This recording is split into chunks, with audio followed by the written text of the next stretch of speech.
Oi, tudo bom? Espero que você esteja muito bem. Eu estou bem, graças a Papai do Céu. E hoje nós vamos falar sobre um assunto que é muito importante para a sua vida, para a minha vida, para a nossa vida em geral. Por quê? Porque hoje nós vamos falar exatamente sobre o porquê nós. Será que nós temos motivo? Nós temos razões para crer na Bíblia como a palavra de Deus, como palavra inspirada. Olha, existe um Deus e esse Deus planejou com que uma Bíblia existisse, uma Bíblia existisse, com que existisse um manual inspirado para guiar o ser humano para mais perto desse Deus. Você acredita? O mais importante disso tudo é que não existe nada que eu possa fazer para que você acredite.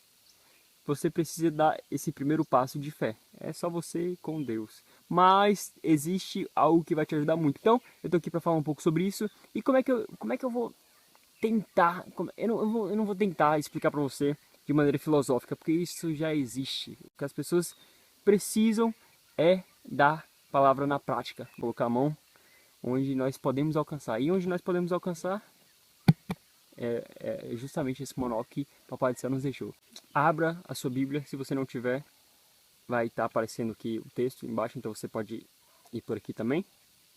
Abra a Bíblia em Daniel capítulo 2. E nós vamos ler a partir do versículo 31. O que está acontecendo aqui? Basicamente, o rei Nabucodonosor ele tem um sonho. Nabucodonosor ele era rei da Babilônia. Babilônia foi um reino extremamente rico.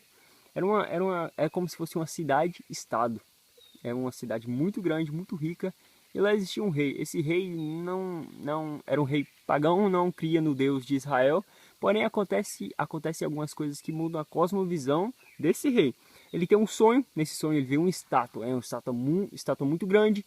E ele vê que essa estátua tinha cabeça de ouro, braços e peitoral de prata, quadril e a barriga de bronze, pernas de ferro e o pé de barro e de ferro. Nós vamos ler um pouquinho.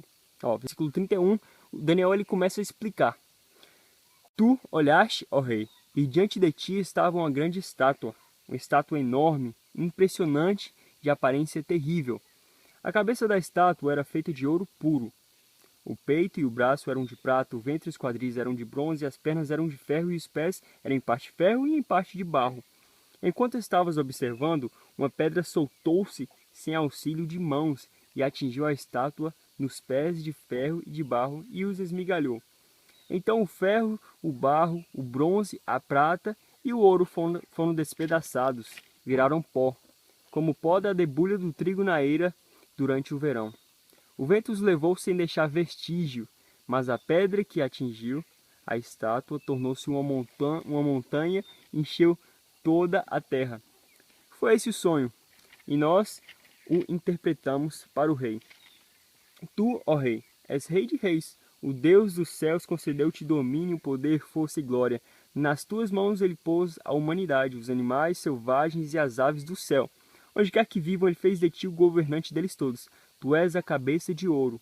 Depois de ti, ou seja, Daniel diz que o rei é a cabeça de ouro, porque no momento ele governava, o reino da Babilônia era um reino muito, muito, muito rico, como nenhum outro reino na face da terra. E ele continua. Depois de ti surgirá um outro reino, inferior ao teu. Em seguida surgirá um terceiro reino, reino de bronze que governará toda a terra. Finalmente haverá um quarto reino, forte como o ferro, pois o ferro quebra e destrói tudo. E assim como o ferro despedaça tudo, também ele destruirá e quebrará todos os outros. Como viste, os pés e os dedos eram em parte de barro e em parte de ferro. Isso quer dizer que esse reino será um reino dividido, mas ainda assim terá um pouco da força do ferro, embora tenhas visto ferro misturado com barro. Assim como os dedos eram em parte de ferro e em parte de barro, também esse reino será em parte forte e em parte frágil. Ou seja, Daniel começa a explicar que cada parte dessa estátua, na verdade, representa um reino. A cabeça, Babilônia. Os braços e o peitoral de prata representam o reino da Medopécia. O rei dos Medos era o rei Dário. O rei da Pérsia era o rei Ciro. A barriga e os quadris de bronze representam o reino da Grécia. Isso mesmo, o reino da Grécia. Não estou falando loucura e você vai entender por quê. O reino da Grécia. As pernas de ferro representam o reino de Roma. O reino de Roma, e os pés de barro e de ferro eu vou deixar mais para frente. Mas vamos continuar. Agora que nós já sabemos que cada parte dessa estátua representa um reino que viria, nós vamos para o capítulo 7 de Daniel, a partir do versículo 4. Aqui foi durante o reino de Belsassar. Ele era o neto de Nabucodonosor, e ele ignorou por completo, porque o avô dele tinha começado a acreditar em Deus, tinha se entregado a Deus, e o neto dele resolveu, ó, tô nem aí. E foi o que aconteceu. Daniel, ele recebe uma visão e de alguns animais que subiam do mar. Guarda aí, o mar representa um lugar povoado.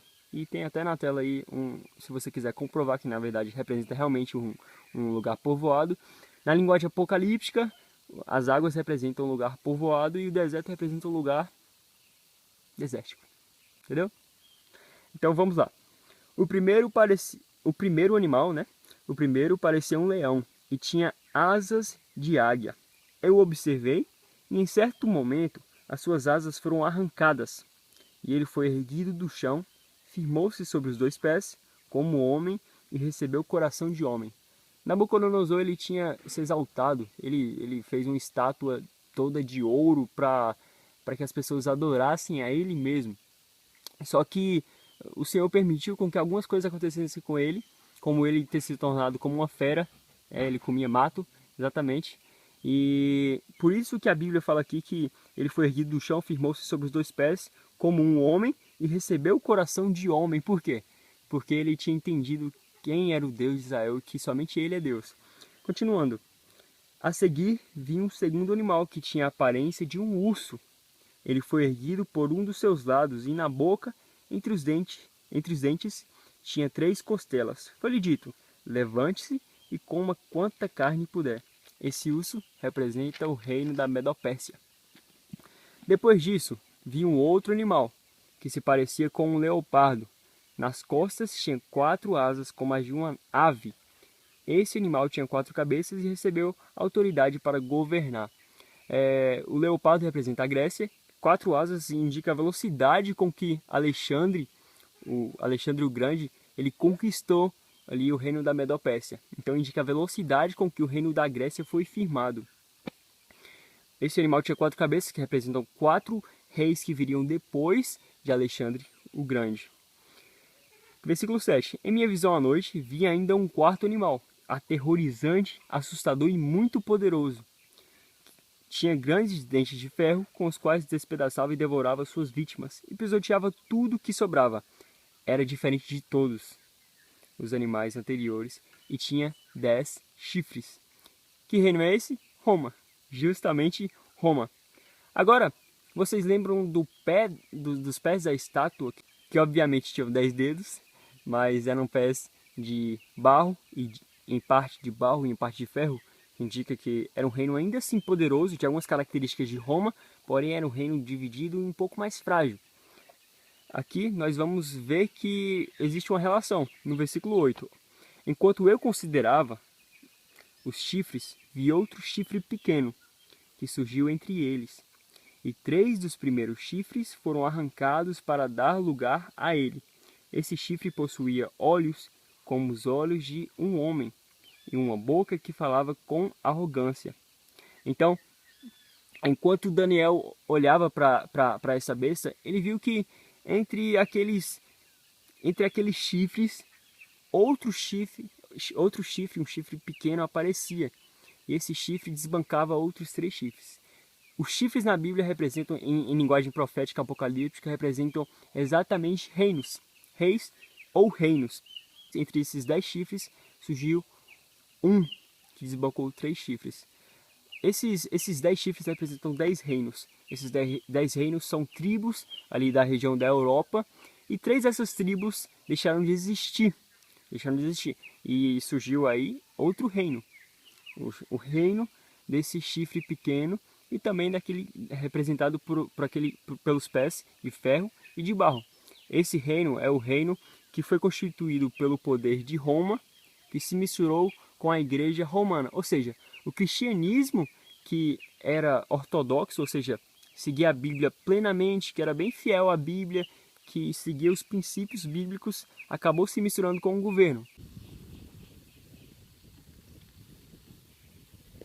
Para comprovar o que eu estou dizendo, que eu não estou louco, versículo 16 está escrito o seguinte: Então me aproximei de um dos que ali estavam e lhe perguntei o significado de tudo que eu tinha visto. Ele me respondeu, dando-me essa interpretação: Os 4 grandes animais são 4 reinos, que se levantarão na terra, mas os santos do Altíssimo receberão o reino e o possuirão para sempre. Sim, para todo sempre. Daniel também queria saber qual era o significado do 4º animal e qual era o significado do chifre. E um ser responde o seguinte para ele. Está escrito o seguinte: Ele me deu a seguinte explicação. O 4º animal é um 4º reino que aparecerá na terra. Será diferente de todos os outros reinos e devorará a terra inteira, despedaçando-a e pisoteando-a. Os 10 chifres são 10 reis que sairão desse reino. Depois deles, um outro rei se levantará e será diferente dos primeiros reis.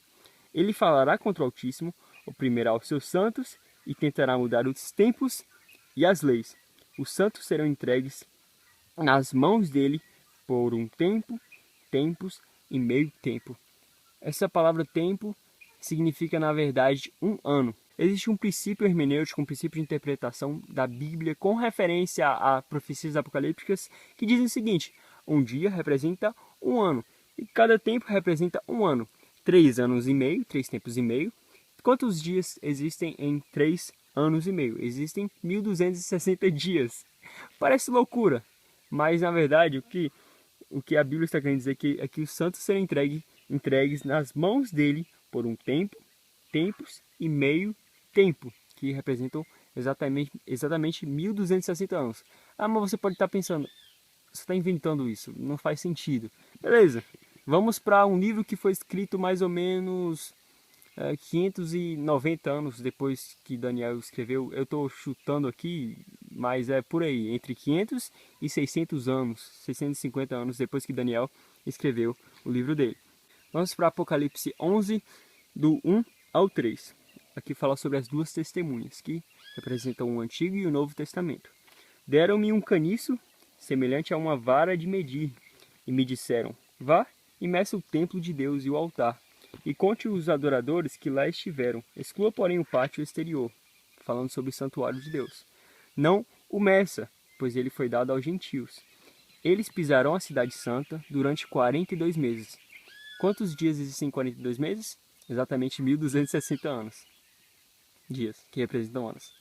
Darei, versículo 3, darei poder às minhas 2 testemunhas, ou seja, a Bíblia, e elas profetizarão durante 1260 dias. Beleza, agora vamos para o capítulo 12, versículo 6. A mulher na Bíblia representa a igreja, representa o povo de Deus, representa Israel. A mulher fugiu para o deserto, para um lugar que lhe havia sido preparado por Deus, para que ali a sustentassem durante 1260 dias. Lembra que o povo de Deus seria perseguido durante 1260 dias? Que representam 1260 anos, por um poder que subiria, que emergiria depois de Roma, exatamente. Versículo 14 diz o seguinte, foram dadas à mulher as 2 asas da grande águia, para que ela pudesse voar para o lugar que lhe havia sido preparado no deserto, onde seria sustentada durante um tempo, tempos e meio tempo, ou seja, 3 tempos e meio, 3 anos e meio, que na verdade representam 1260 anos. No capítulo 13, versículo 5 está escrito o seguinte: a besta é um reino também, assim como o chifre, a besta é um reino. A besta foi dada uma boca para falar palavras arrogantes e blasfemas, e lhe foi dada autoridade para agir durante 42 meses. Parece que a gente já leu sobre isso, né? Aqui diz que a essa besta, a esse reino, seria dado poder, né? Foi dado uma boca para falar palavras arrogantes e blasfemas. E lhe foi dada autoridade para agir durante 42 meses. Agora em Daniel também fala a mesma coisa. Parafraseando, esse chifre possuía olhos como os olhos de um homem e uma boca que falava com arrogância. Exatamente. No versículo 25, ele falará contra o Altíssimo, oprimirá os seus santos e tentará mudar os tempos e as leis. Os santos serão entregues nas mãos dele por um tempo, tempos e meio tempo. Nós estamos falando de quem? Vamos para Apocalipse 13, versículo 1. Vi uma besta que saía do mar. Lembra que o mar é um lugar povoado? Exatamente. Vi uma besta que saía do mar, tinha 10 chifres e 7 cabeças, com 10 coroas, uma sobre cada chifre, e em cada cabeça um nome de blasfêmia. A besta que vi era semelhante a um leopardo, mas tinha pés como os de urso, e boca como a de leão. O dragão deu à besta o seu poder, o seu trono e grande autoridade. O dragão significa realmente Satanás, o diabo. Essa besta tinha o conjunto de todo o poder, de toda a grandeza, e de toda essa, como é que eu posso dizer, toda essa persuasão física e psicológica que a Grécia, que Roma, que Babilônia, que a Medopécia tinham. Versículo 3. Uma das cabeças da besta parecia ter sofrido um ferimento mortal, mas o ferimento mortal foi curado. O mundo todo ficou maravilhado e seguiu a besta. Adoraram o dragão que tinha dado autoridade à besta e também adoraram a besta, dizendo: quem é como a besta? Quem pode guerrear contra ela? Na Bíblia existe um anjo, na verdade é um arcanjo chamado Miguel. Ele é quem expulsa Satanás do céu. E o nome dele é Miguel, que vem do hebraico Michael, que significa quem é como Deus. Não existe ninguém como Deus. E essa besta se exalta como Deus. Ela fala: quem é como eu sou? Não existe ninguém como a besta. Quem pode guerrear contra a besta? Quem pode guerrear contra esse poder? E quem é esse poder? Lembra que eu falei que os pés daquela imagem que Nabucodonosor tinha sonhado representava na verdade um reino que iria ser frágil com relação à política, à organização política, mas muito forte nos seus atos, que iria perseguir o povo de Deus por 1260 anos. Esse reino, na verdade, representa aquela união que nós conhecemos como a Roma papal. Exatamente. A igreja ela se desvirtua da Bíblia, se desvirtua de Cristo, se une com o governo e persegue todos aqueles que não querem seguir as doutrinas dela. Apocalipse capítulo 2 e capítulo 3, nós temos ali, Jesus ele fala sobre 7 igrejas, e na verdade representam os períodos da igreja, do povo de Deus, do começo do cristianismo até a volta de Jesus. E no capítulo 2, no versículo 10, falando sobre a igreja de Esmina, que foi o período da igreja do ano 100 depois de Cristo até 313, Jesus ele diz o seguinte, ó, no versículo 10. Não tenha medo do que você está prestes a sofrer. O diabo lançará alguns de vocês na prisão para prová-los, e vocês sofrerão perseguição durante 10 dias. Seja fiel até a morte, e eu lhe darei a coroa da vida. Exatamente foi o que aconteceu. Ali durante 10 dias, que na verdade, lembra que um dia representa um ano? Pois é, 10 dias. Esse período foi exatamente do ano de 303 até 313. No ano de 303, havia um imperador muito mal. Pois é, imperador romano muito mal. Esse imperador, ele negava o cristianismo, ele não aceitava o cristianismo e ele perseguia os cristãos. E ele dá um decreto, a partir do ano 303, em que o povo de Deus começa a ser perseguido. Os cristãos, bem como todo mundo que negava os decretos do imperador romano, eram jogados no Coliseu e morriam através da boca de leões. Era exatamente o que acontecia. Muitos cristãos também eram decapitados e queimados. Foi o que aconteceu com o apóstolo Paulo. Ele morreu nas mãos do imperador romano, Nero, só que no século I. E a Bíblia profetiza, Jesus ele profetiza que por 10 dias, por 10 anos, o povo de Deus seria perseguido. Esse decreto, no ano de 313, foi dado pelo imperador Licínio e pelo imperador Constantino. O império era dividido entre 2 imperadores, por enquanto, mas pouco tempo depois, Licínio ele perdeu o poder dele e o imperador Constantino ele tomou as rédeas de Roma. E através desse édito as pessoas tinham liberdade para seguir a fé delas da maneira que elas bem entendessem que deveria ser seguido. Ou seja, as pessoas receberam a oportunidade de exercer o seu livre arbítrio. 321, o imperador Constantino ele começa a se meter dentro da igreja, ele libera um édito em que ele impulsiona algumas doutrinas dentro da igreja. Em 325 ocorre uma reunião universal da igreja em que o próprio imperador Constantino ele toma as rédeas. E no ano 380 a igreja se une com grande força com o Estado, porque o imperador Teodócio ele libera um edito e diz que agora a religião oficial do Estado é o cristianismo. E quem não seguir o cristianismo tem que morrer. Basicamente é isso que acontece. Porém, no ano 538 é um ano que nós tomamos como base para essa profecia dos 1260 anos. Por quê? Porque no ano 538 o Papa ali em Roma ele consegue exercer um poder muito grande, muito forte, porque existia uma tribo que era chamada os ostrogodos, e essa tribo não permitia com que o Papa governasse ali naquela região. O Papa não conseguia governar porque eles tinham uma crença diferente, eram cristãos, mas tinham uma crença diferente. E o que acontece é que esses ostrogodos eles são retirados de lá, eles saem de Roma, e então o Papa ele consegue governar. E de 538 até 1798, o povo de Deus é perseguido. E essa perseguição acaba realmente quando Napoleão Bonaparte prende o Papa Pio VI. Se não me engano é o sexto. É o sexto. E então, o catolicismo, o catolicismo que com as cruzadas, que com a Inquisição matou tanta gente, perde a força.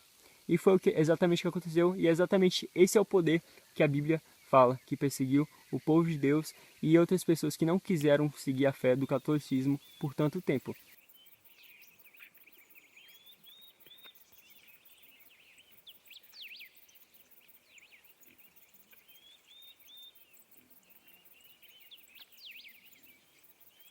Capítulo 8 de Daniel, versículo 21, versículo 20, está escrito o seguinte: Daniel ele tem uma visão e ele vai receber a explicação dessa visão. E no versículo 20 está escrito o seguinte: o carneiro de 2 chifres que você viu representa os reis da Média e da Pérsia. O bode peludo é o rei da Grécia. E o grande chifre entre seus olhos é o primeiro rei.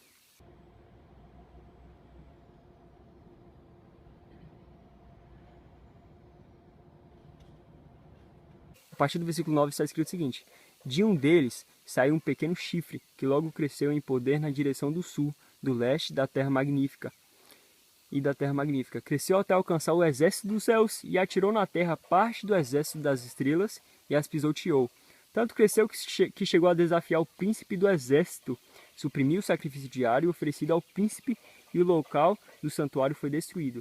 O que seria suprimir o sacrifício diário? Nós sabemos que hoje Jesus ele atua no santuário celestial. Hebreus capítulo 8, versículo 1, Hebreus 8, 5. Na verdade, essa palavra traduzida como nessa sentença, o sacrifício diário, é a palavra tamid.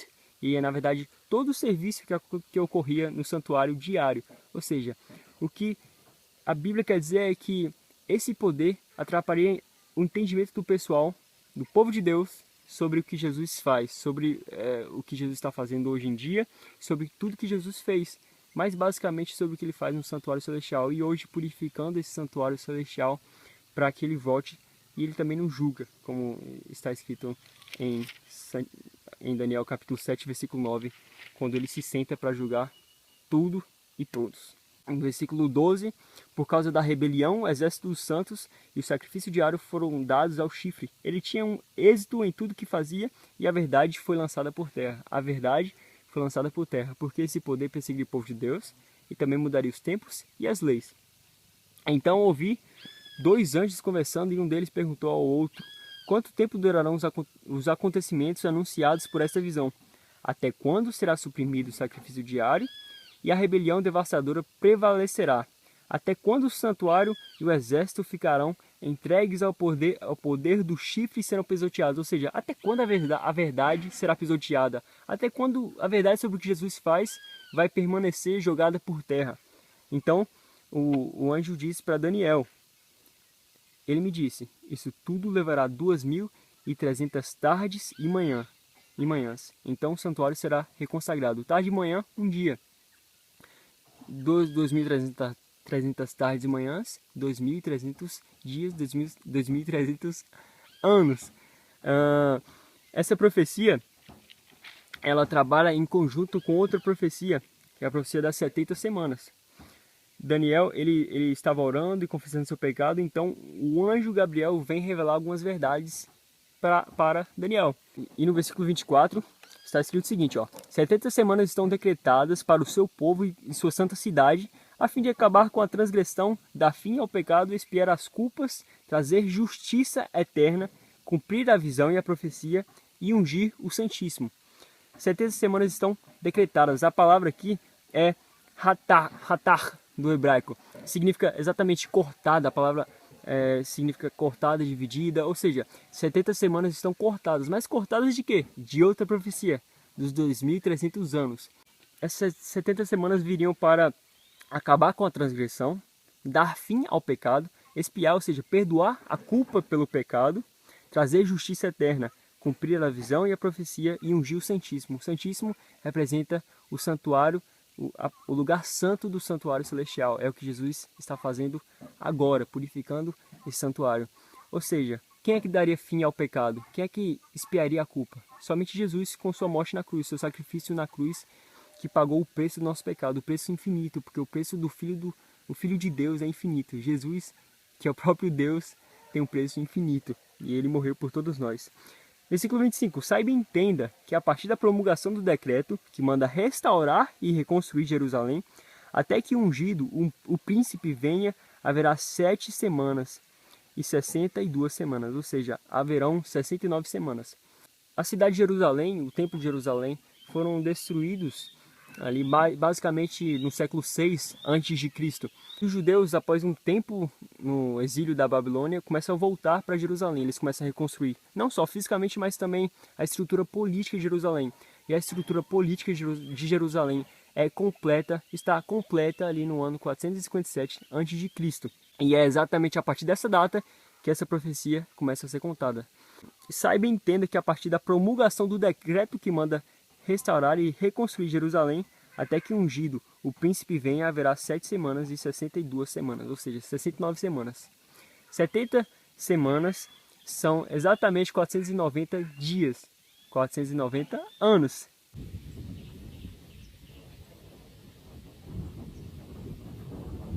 Ou seja, Jesus apareceria 483 anos depois, que é exatamente no ano de 27 depois de Cristo. E nós sabemos que Jesus ele começa o seu ministério. Lucas 3:23 diz que ele começa o ministério com 30 anos, então Jesus nasceu exatamente 3 anos antes de Cristo.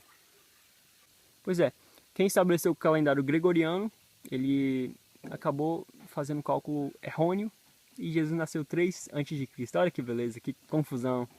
Depois das 62 semanas, o ungido será morto e já não haverá lugar para ele.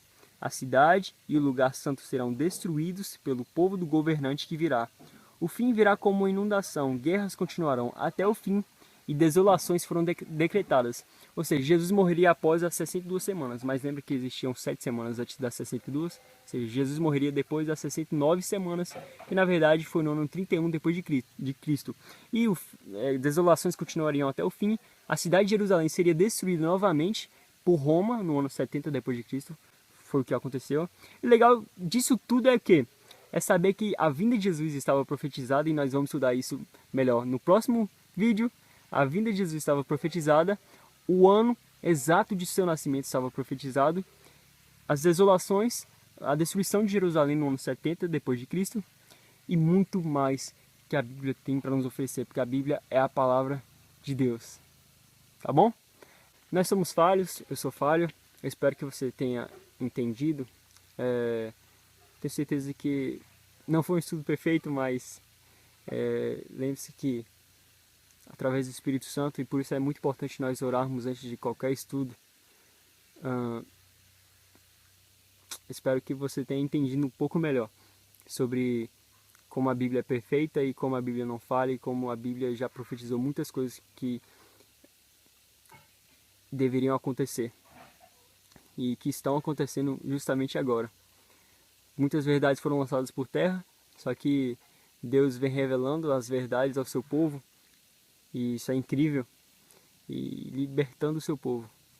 Muitas coisas terríveis estão para acontecer. Na verdade, a maior perseguição contra o povo de Deus está para acontecer, e nós estamos bem perto disso tudo.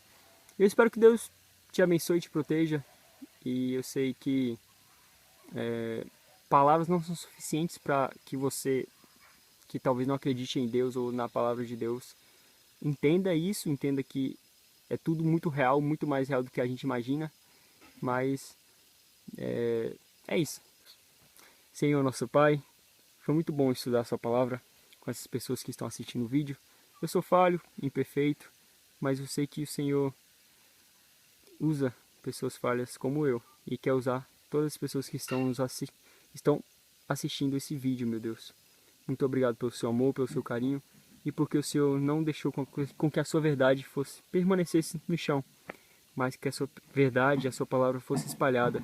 As suas duas testemunhas, o Antigo e o Novo Testamento, profetizaram por muito tempo e vão continuar profetizando, porque a sua mensagem não falha, é perfeita. Eu te peço que o Senhor esteja cuidando e guardando esse conhecimento no coração de todas as pessoas que estão assistindo esse vídeo. Te peço em nome de Jesus, agradecido por tudo, Pai. Amém. Valeu e tchau!